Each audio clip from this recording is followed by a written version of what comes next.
তেল মছলা দি যদি থ'বলৈ আমনি পায়, যিসকলৰ বহুত প্ৰিয় বাঁহগাজ সেইসকলে যদি এনেকৈ থ'বলৈ আমনি পায় তেল চেল দি থ'বলৈ, আৰু তাৰপিছত একদম উজু পদ্ধতি এটা আজি মই ক'ম, বাঁহগাজ থোৱা খৰিচা বনোৱা পদ্ধতি আজি মাজে সময়ে খাই থাকিব পাৰিব আৰু বহুত দিনলৈকে সতেজ হৈ থাকে মানে।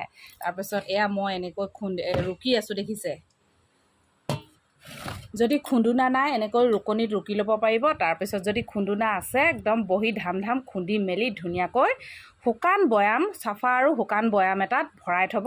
তাৰপিছত ভৰাই থ'লে ইমানটো লেভেলৰ হ'লে পানী ইমানখিনি দিব, একদম উপচ হৈ যোৱাকৈ সৰহকৈ দিব। আৰু সমান পানী দিলে কি হয়, সেই সমান যিখিনি বাঁহগাজ উপঙি থাকে যে সেইখিনি ক'লা পৰি যাব, সেইখিনিৰ পৰা গোটেই বাঁহগাজখিনি লাহে লাহে ক'লা হৈ পৰে আৰু দেই।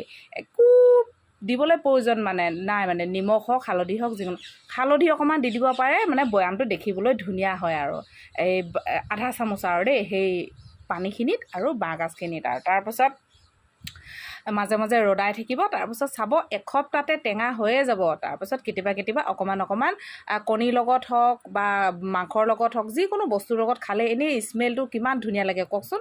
সেয়েহে সেনেকৈ থৈ চাবচোন, মানে একদম উজু পদ্ধতি আৰু সহজো, মানে একদম পটাপট খুন্দিব, ৰুকিব, বৈয়ামত ভৰাব, পানী একদম পুচকৈ দি দিব আৰু দেই। আজিলৈ ভিডিঅ'টো ইমানেই, বাই।